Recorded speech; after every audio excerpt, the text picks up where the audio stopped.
ក្តីជូនដំណឹងស្តីពីស្ថានភាពទឹកជំនន់ទន្លេមេគង្គទន្លេសេកុងទន្លេសេសានទន្លេស្រែពកស្ទឹងសែននិងស្ទឹងស្រែងគិតត្រឹមថ្ងៃទី27ខែកញ្ញាឆ្នាំ2025បើយោងតាមក្រសួងធនធានទឹក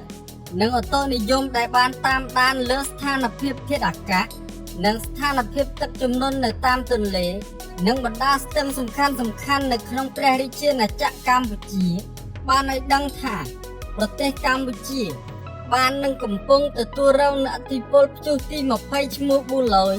ដែលធ្វើឲ្យមានភ្លៀងធ្លាក់ច្រើនជាបន្តបន្ទាប់និងបណ្ដាលឲ្យមានកម្ពស់ទឹកទន្លេមេគង្គទន្លេសេសានទន្លេស្រែពកស្ទឹងសែនស្ទឹងស្រែងនិងស្ទឹងសំខាន់មួយចំនួនទៀតអាចកើនឡើងរហូតដល់កម្រិតកម្ពស់ប្រកាសឲ្យប្រុងប្រយ័ត្នផងដែរនៅតាមស្ថានីយមួយចំនួនដូចខាងក្រោម 1. ស្ថានីយមេគង្គស្ទឹងត្រែងកម្ពស់ទឹកថ្ងៃនេះ10ម៉ែត្រ 15 សង់ទីម៉ែត្រខណៈកម្ពស់ទឹកប្រកាសប្រុងប្រយ័ត្ន10ម៉ែត្រ 70 សង់ទីម៉ែត្រ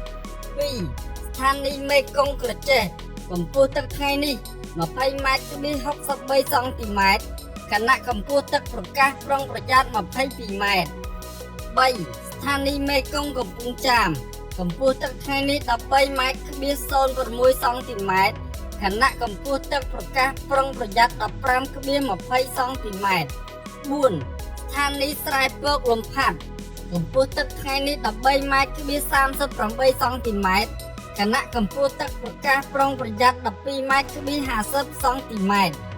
ស្ថានីយសេសានកជូនកម្ពស់ទឹកថ្ងៃនេះ7ម៉ែត្រ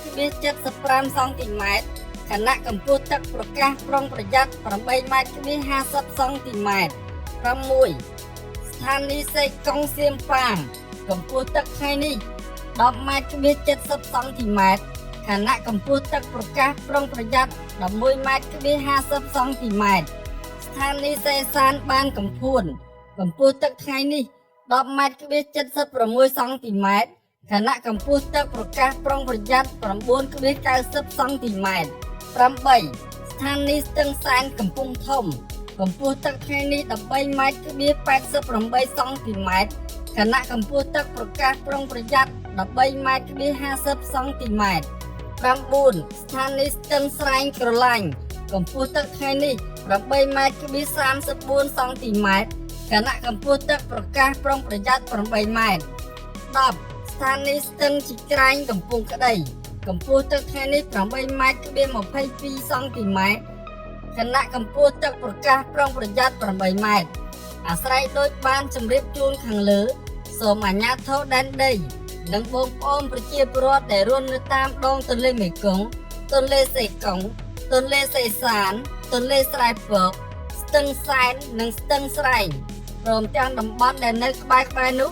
បង្កើនការយកចិត្តទុកដាក់ប្រុងប្រយ័ត្នខ្ពស់អំពីស្ថានភាពទឹកជំនន់ដូចបានរៀបរាប់ខាងលើដើម្បីជៀសវាងពីគ្រោះថ្នាក់ផ្សេងដែលអាចកើតមានឡើងជាយថាហេតុអាស្រ័យដូចបានជម្រាបជូនខាងលើសូមសាធារណជនទទួលជ្រាបជាព័ត៌មាន